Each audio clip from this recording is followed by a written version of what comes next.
So, ito update. Ganun pa din, nag-iisip pa rin ako minsan naaalala ko pa rin siya. Tapos, nami-miss. Tapos, nitong week, ito yung ang nararamdaman ko nitong week ay inaantay ko siyang umuwi. Parang, iniisip ko sana umuwi na siya. Yun, parang gano'n. Sana bumalik na siya, sana umuwi na siya kasi pakiramdam ko parang pumasok lang siya sa trabaho tapos or namasyal o kaya may pinuntahan lang na nagtagal siya do'n tapos inaantay ko siyang umuwi. More or less, parang pareho pa rin nung huli kong update, a month ago. Minsan nalulungkot pa rin.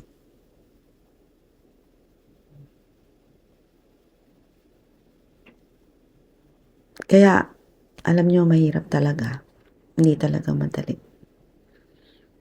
Para sa'kin, kasi alam niyo siguro, ang feeling kasi, parang yung taong nawala sa buhay mo, lumabas lang ng bahay, may pinuntahan. 'Di ba sanay tayo na 'pag umalis sila, alam natin babalik sila. Kaso this time, hindi na bumalik. Kaya parang ang feeling mo, may inaantay ka pa. Tapos ang nakakabaliw, yung 'pag na-realize na hindi na siya babalik. Tapos mare-realize mo hanggang kailan ka ba mag-iintay, hanggang kailan mag-iintay yung isip mo. May time, siguro 2 months ago, may time na consistent akong nagme-meditate. Kasi ine-elevate ko yung frequency ko. Kung nakarinig na kayo ng gano'n, yung i-elevate mo yung frequency mo. So, dinivert ko yung aking feeling to maging grateful sa maraming bagay. Ganap ako ng mga bagay na dapat maging grateful ako. Para maging madali. Kasi pag grateful ka, ang pakiramdam, nawawala yung feeling na parang kawawa ka. Nawawala yung awa mo sa sarili mo. Kasi naiisip mo maraming mas lamang kaysa dun sa awa at lungkot para sa sarili mo. Maraming nakakalamang dun. Katulad ng pakiramdam na pag inisip mo may nagmamahal sa'yo, na pasalamat ka, meron ka pang bahay na tinitirahan, meron kang trabaho, meron kang ginagawa, mga ganun. Magpasalamat ka sa mga araw-araw na nangyayari na positive.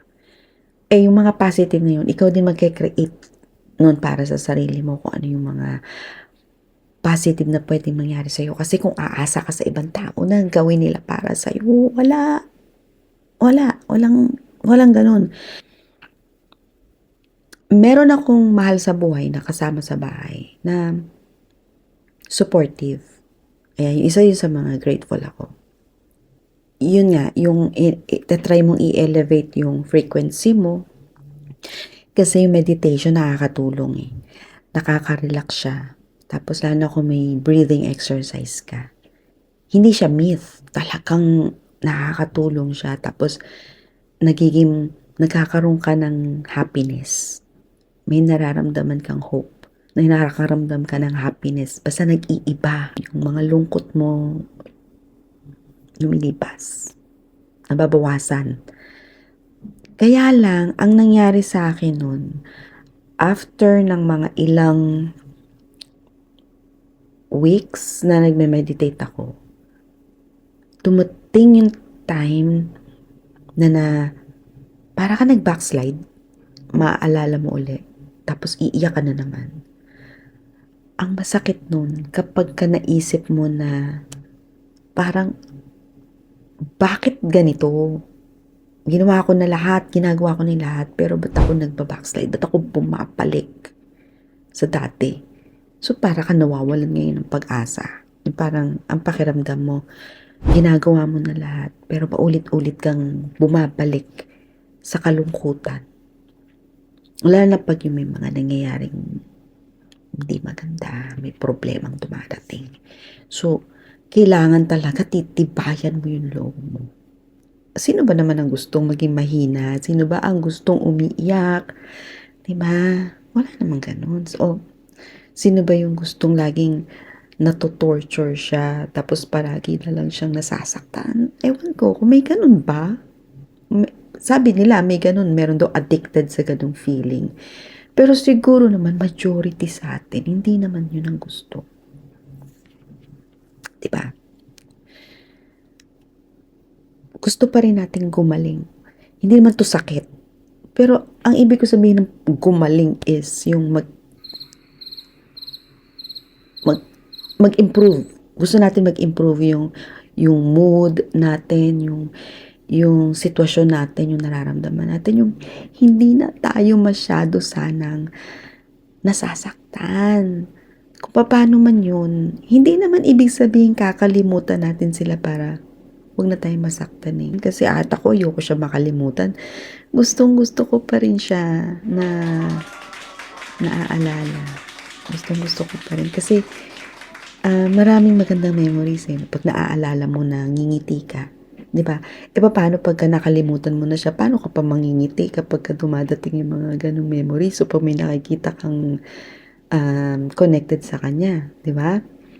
Paano pa mangyayari yun? So, pag kinalimutan mo siya, kakalimutan mo rin yung maganda, hindi lang yung pangit. Diba? Kaya ayaw ko rin siya makalimutan. Kasi ang dami rin maganda eh. Ang daming maganda. Tapos yung mga pangit na masakit, alam mo yun, yun sana, yung tao, parang pagka nasaktan siya, parang hardwire sa mind niya yung trauma. Kaya, mahirap gumaling eh, pag na-traumatize ka. Kaya may therapy, pero hindi lahat napapagaling ng therapy. Kasi, kahit natulungan ka, guidance lang yun, mga psychiatrist, psychologist, counselor, tutulungan ka nila, bibigyan nila ng techniques. Pero ikaw pa rin yung gagamot sa sarili mo. 'Di ba? So, kung ikaw yung gagamot sa sarili mo, tapos mahina ka pa rin, nasasaktan ka pa rin. 'Di ba? Paano mo gagamitin yung sarili mo? Kaya kailangan pa rin ng support sana ng mga mahal sa buhay, ng mga kaibigan, ng mga totoong nagke-care. Importante talaga yung support. Ngayon, huwag kayong malungkot kung sakaling isa kayo doon sa mga tao na walang support. Dahil maraming ganun. Alam nyo, bilang naiwanan dito sa lupa, tingin ko, meron pa rin naman tayong advantage. Kasi, since andito ka pa rin, buhay ka pa, may dahilan kung ba't buhay ka pa. O kung hindi ka naniniwalang may dahilan, okay, fine. Pero yung natitira mong buhay, i-enjoy mo. I-enjoy mo. Pilitin mong mag-enjoy. Una, baka naman ikatutuwa nila yan. Nung ating mga mahal sa buhay na yumao na. Baka naman ikasasaya nila pagka nakita nila tayong masaya. Para sa akin, yun ang paniwala ko. Magiging masaya siya kung masaya ako. Sinasabi kong hindi tayo sigurado dahil hindi naman din ako sigurado. Hindi ko alam. At naghahanap pa rin ako ng sagot. Nakikinig pa rin ako sa maraming klaseng tao, iba-ibang klaseng tao, iba-ibang klaseng paniwala. Kasi pilit kong inuunawa kung paano ako makakaraos. Kasi mahirap mabuhay na kasama mo ang puso mong broken. Mahirap mabuhay ng broken-hearted ka. Bago ka matulog, pagising mo, yun kaagad ang nararamdaman mo, yun kaagad ang naiisip mo. Kaya nga sabi nila may meditation para dyan, para matrain daw yung brain. Para mag-iba yung brain mo, ma-rewire yung brain mo. Pag naghahanap ka ng answer, you go through different means, different tunnels, different way, diba? Different path. Ingat ka lang kung saan ka mapunta. Mapasama. So, yun yung mga iingatan mo rin. Lalo na kung in pain ka at confused ka at depressed. Kapag yun nasasaktan tayo, minsan hindi tayo makapag-desisyon ng tama, makapag-isip ng tama, impulsive tayo kasi gusto na nating mawala yung pain. Gusto na natin tanggalin yung pain. Gusto na nating matapos yung hirap natin. Kaya mag-iingat kayo sa mga sinasabi sa inyo, sa mga nababasa nyo, sa mga naririnig nyo. Okay lang magbasa. Pero bago nyo gawin, make sure na prepared kayo. Hindi ko alam kung paano ko sasabihin sa inyo na mag-prepare kasi iba-ibang tao. Iba-iba ang ating mga kinalakihan, iba-iba ang ating paniniwala. Kaya kung paano kayo magpe-prepare, nasa sa inyo yan. Yung iba nga pumupunta, diba sila yung pupunta sila ng simbahan, nagdadasal, yung iba nagpapamisa, yung iba nakikipag-usap sa pare, nakikipag-usap sa pastor nila. Maraming paraan iba psychiatry, psychologist, iba sa mga kaibigan nila. Kaya lang alam nyo, huwag kayong malululong sa bisyo, ha? Yung pag gusto sabihin yung gagawin yung excuse na nag-aaliw lang naman ako, kaya nang bababae, kaya umiinom ng alak, kaya nagda-drugs, ha? Yung chain smoker, ay sinisira niyo yung sarili niyo o kaya yung kain ng kain. Kaya yun din yung mga pag-iingatan natin yun, yung mga kain ng kain, ganun. Tapos minsan yung ayaw mo nang tumayo, ayaw mo kumilos, gusto mo na sa isang sulok ka lang, wala, nakatingin ka sa phone, nakatitig sa phone, mamaya iiyak ka na naman o titingin ka sa mga pictures, mamaya iiyak ka na naman. Mga ganun. Minsan may time na gustong-gusto kong lumabas ng bahay, maglakad, magpahangin. Tapos, biglang malulungkot na naman ako. Tapos, hindi na ako lalabas. Ang ginagawa ko pag ganun, naghanap ako ng kausap. Ang malungkot minsan, wala ka talaga makakausap, lalo sa gabi. Yung lahat ng tao tulog na. So, mahirap din dito maghanap ng totoong kaibigan. Mahirap. May mga nakikilala ako pero hindi din Iba pa rin yung talagang mapagkakatiwalaan mo na masusuportahan ka. Kasi minsan sinabi mo na lahat ng problema mo, akala mo katuwang mo, akala mo hindi man katuwang pero sana man lang maintindihan ka at damayan at huwag ka na sanang saktan. Kaso sila pa yung magiging cause ng pain. Minsan mararamdaman mo parang feeling, parang ginamit lang ako nito nung nalulungkot siya.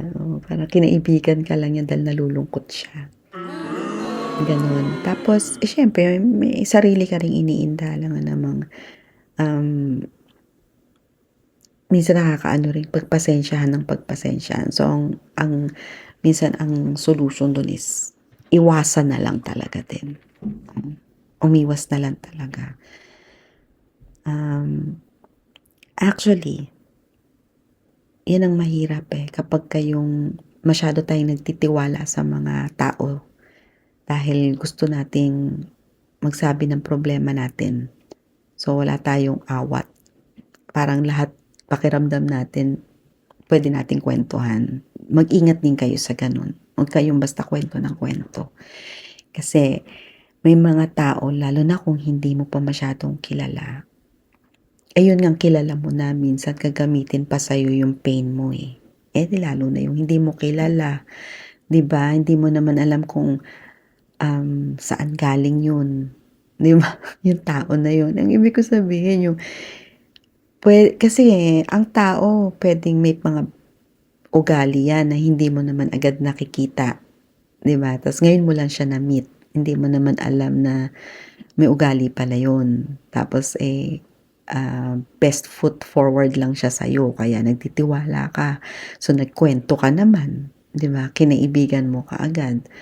Tapos ang kalaunan hindi naman pala totoong kaibigan. So nagsisi ka pa, 'di ba, na nagkwento ka sa kanila. Yun ang hirap kapag ganito kasi matatanda na tayo. Marami sa inyo, alam ko, siguro hindi kayo byudo o byuda baka ang ginigrieve nyo is yung partner nyo na nahiwalay sa inyo. Na pwedeng hindi byuda, pwedeng nawalan din kayo ng mahal sa buhay. Mag-ingat tayo sa mga barkada, sa mga kaibigan. Mag-ingat sa mga kikwentuhan ng buhay-buhay. Huwag agad magtitiwala. Ang hirap kasi kailangan mo nga ng masasandalan pero mag-iingat ka din kasi sensitive yung topic na pag-uusapan nyo, di ba? Tungkol sa buhay mo, tungkol sa pain mo, di ba? So, parang kaya mahirap itong ating kalagayan. Kung ano man yung ginigrieve nyo, trabaho, ex nyo, o kung ano man yung nawala sa inyo. Ang hirap ikwento, di ba? Ang hirap sabihin na nawalan ka. Ang hirap umiyak. Ang hirap mag-rant. Kasi baka gamitin sa'yo yung nirarant mo o yung nirereklamo mo. O yung sinishare mo, baka kung kani-kanino makarating. Tapos pinag-uusapan ka na pala nila behind your back. Ang masama pa niyan minsan pag-uusapan ka, hindi na accurate yung kwento kasi pasa-pasa na yan. Iba-iba na yun. Tsaka yung pagkakakwento, syempre, hindi na ikaw yung nagsabi nun eh. So, iba na yung pagkakakwento, iba na yung personality ng isang tao na yun, di ba? Iba na yung personality niya. Tapos, baka iba na rin yung pagkakaintindi niya doon sa sinabi mo. So, iba rin yung sasabihin niya. Then, may dagdag bawas na yan. Yun. So, siguro sa pakikinig nyo sa akin, naiintindihan nyo naman siguro kung nasaan state na ako. Okay, siguro iba sa inyo walang pakialam. Ang pakialam ko kung nasang state ka na. Kunikwento ko ano yung state na pinagdadaanan ko. Kasi ang purpose ng channel ko ay ipakita sa inyo yung isang tao, which is ako, na dumadaan sa loss, sa grieving, ano yung mga nangyayari sa akin. Yun ang hope ko makatulong. Makita nyo na, ayan siya, buhay.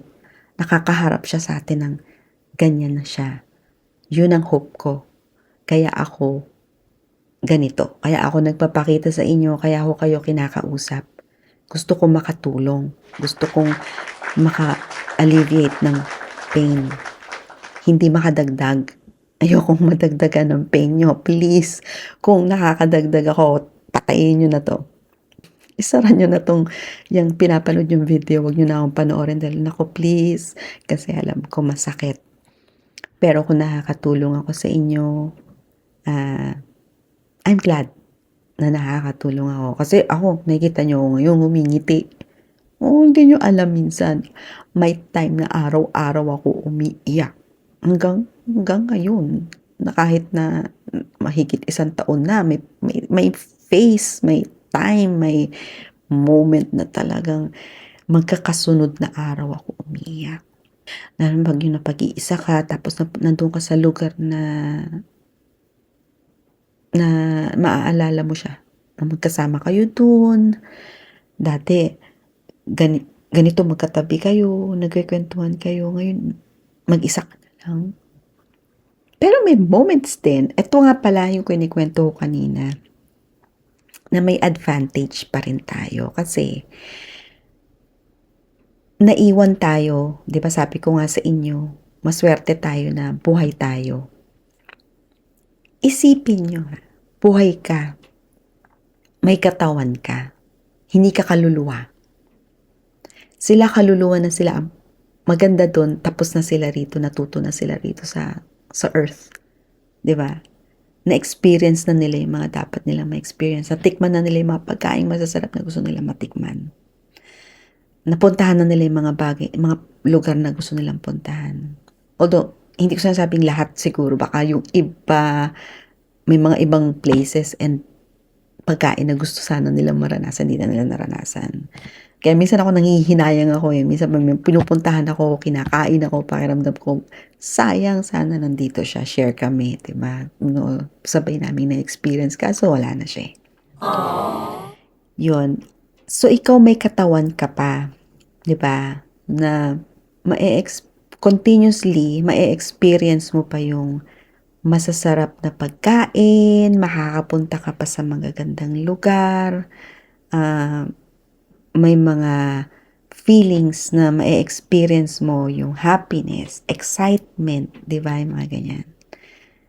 Yun ang iniisip kong pinagdadaanan nating mga souls na may body na nandito pa sa earth. Yun ang iniisip kong maswerte ako na minsan lalo pa may bagong experience. Maswerte, naisip ko, ang swerte ko naman na naranasan ko pa 'to, napagdaanan ko pa 'to, 'di ba? Kung patay na ako hindi ko 'to nagawa, hindi ko 'to naranasan. Since mag-isa na lang ako, nakakapunta ako sa iba-ibang lugar na hindi ko iniisip yung kailangan kong, tawagan siya o kausapin siya o magsabi sa kanya nasaan ako kasi walang nag-aalala.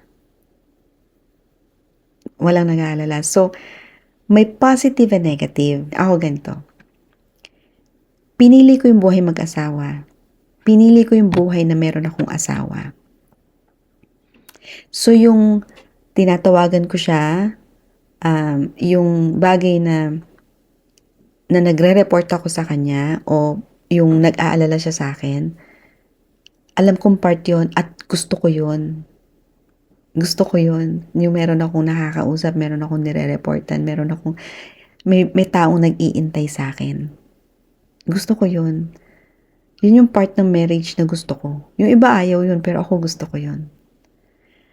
Pero tiningnan ko yung positive side din. Although nawala yung bagay na gusto ko, pwede naman kahit nag-iba yung sitwasyon ko, magustuhan ko pa rin. Yung opposite side. Yung wala nag-iintay sa akin. Wala akong nire-reportan na tao. Which is, nakita ko na may advantage. Nagkaroon ka ng panibagong buhay. Ibang phase naman to. Yung unang phase, let's say, wala pa sila sa buhay natin. O iba pa yung kasama natin. Iba tayo. Iba yung pagkatao natin. Then dumating sila sa buhay natin, nag-iba na naman tayo. Pwede nag-i-improve ka o nag-e-evolve ka, di ba? Nag-e-evolve ka, nag-iiba ka. Nung nawala sila sa buhay natin, nag-iba na naman tayo. Nag-iba na naman yung pagkatao natin. Pwedeng nadagdagan ka. Nadagdagan ka talaga ng experience kasi at saka ng kaalaman. Imposibleng hindi. Imposibleng hindi. Nadadagdagan tayo. So, nadagdagan ka. So, nag-iba ka na. Yun ang tinitingnan ko ngayon. Yung sitwasyon ko ngayon. Yung iba nga sa atin, pag nag-asawa, nalulungkot dahil sinasabi nila, mas masaya ako nung binata ako o nung dalaga ako. Kaya iba dyan naglolo ko. Yung iba naghahanap pa uli ng iba pa kasi sabi nila, namimiss nila yung pagiging dalaga at binata nila. So, naglolo ko sila pero hindi yun excuse. Huwag ganon. nag-iba ka na ang pagkatao mo kapag ka nawala na yung dati mong buhay, nag-iba. Anong gagawin mo? So, porke ba nagbago, nagkaroon ng change, katapusan na, change lang yun. It's a start of a new beginning. Kaya wag mong isipin na may nawala, tapos na. Hindi pa tapos. Yun ang pinaglalabanan natin. Yung buhay natin ngayon, nawala na sila. Kasi hindi mo maiaalis na may memories, may longing. Tapos yung love mo na displace, sa mo ngayon siya ilalagay, yun yung grieve. Sa mo ilalagay yung love na dati may pinaglalagyan na yan, may lalagyan yan. Ang lalagyan yan yung tao na nawala. Asan sa mo siya ngayon ilalagay? Wala. Displaced, di ba? Nalulungkot ka ngayon. Kasi wala kang pagbigyan ng love. Tapos wala ka rin gustong pagbigyan. Ako ewan ko sa inyo. Pero yung iba sa atin, walang gustong pagbigyan. Wala tayong gustong pagbigyan ng love natin para doon sa tao na yun. Para sa atin, kanya yun Kanya yung love na yan. Ganun natin sila kamahal. Pero may iba na yung displaced love nila, gusto talaga nilang i-transfer agad. Mag-ingat din kayo kasi baka naman rebound yan. Mahirap din naman. Maawa din kayo dun sa taong nagiging rebound. That's not fair, ha? Mag-ingat kayo sa treatment ninyo sa kapwa ninyo. Huwag kayong selfish. Kasi yung sabi, kasi nalulungkot ako kasi kailangan ko ng kasama. Kaya naman napilitan ako. Huwag naman. Kasi tao din yun. Kapag nawala ka sa buhay niya, siya naman ang mag-grieve. Kawawa naman siya. Siya naman yung magkakaroon ng grief. Pagkatapos niyan tulungan ka, ikaw naman ang nag-cause ng pain sa kanya. Alam ko hindi naman niya napaplano. Minsan dumarating na lang yan. Minsan hindi mo nga alam kung rebound. Pero mag-ingat ka lang. Okay, I'm talking to you. Mag-ingat ka. Huwag kang basta patol ng patol. Okay. Paano ko ba tatapusin tong kwentuhan na to? Paano ko ba tatapusin tong mga sinasabi ko? Kasi ang dami kong gustong ikwento So, next time na lang yung iba. Hanggang dito na lang muna. Gabi na rito. Nitong oras na to habang nire-record ko to. Actually, 12:30 na ng madaling araw dito ngayon. Tinake advantage ko lang to kasi maingay dito sa aming lugar. Maraming ingay dito pag-araw. Kaya hindi ako makapag-record kayo. Minsan nagre-record ako sa loob ng kotse. Yung iba hindi ko na pinost kasi sabi ko puro na lang ako nandito sa kotse. Gawa na lang ako ng recording sa loob ng bahay naman. At saka, huwag kayong magsawa. Panoorin nyo yung mga ginagawa kong pinaghihirapan ko ng mga videos para sa inyo yon. Yung ibang videos ko mahahaba, pinagpuputol-putol ko rin yung iba para madali nyo ma-share o madali nyo mapapanood. Gagawa pa ako ng marami pang videos na makakatulong sa atin. Pero I'm sending you my love. I'm sending you my hug and my healing energy para sa inyo. Na sana gumaling ang inyong puso, gumaling ang inyong isip, mapagaan ko ang inyong loob. Meron akong mga affiliate links na ilalagay dito sa description. I-click nyo. Makakatulong yun sa akin para makagawa ako ng mga content para dito sa aking YouTube channel. Para makatulong ako. Kasi yun ang purpose ko Ito ang aking pangarap talaga. YouTube lang naman sa tingin ko yung talagang pwede kong gamitin para maabot ko kayo. Kaya naisip ko na gumawa ng mga videos para ma-reach ko kayo. Kasi sa akin pa lang, ilan na ang mga kaibigan ko na namatayan, lalo na ng asawa. Kaya sabi ko, kailangan gawin ko na to. Hindi na to pwede mag-intay. Marami na ang nangangailangan marinig na meron silang karamay, na hindi sila nag-iisa. Na hindi lang yung lip service na magsasabing, andito ako para sa'yo, naiintindihan ko nararamdaman mo. Actually, hindi naman talaga natin naiintindihan ng isa't isa dahil unique ang mga experiences natin. Pero nakaka-relate. May taong katulad mo. Eto. Hindi ka nag-iisa. You're not alone. You're not alone in this sense na meron pang ibang taong umiiyak din na pareho mo. You're not alone in a sense na merong creator na pwede mong lapitan. And if you don't believe in the creator, may friends ka, may family ka. Kung wala kang friends and family, ito ang video. Kinakausap ka. Okay. Kinakausap kita. Tibayan mong loob mo. Huwag kang mawawala ng pag-asa.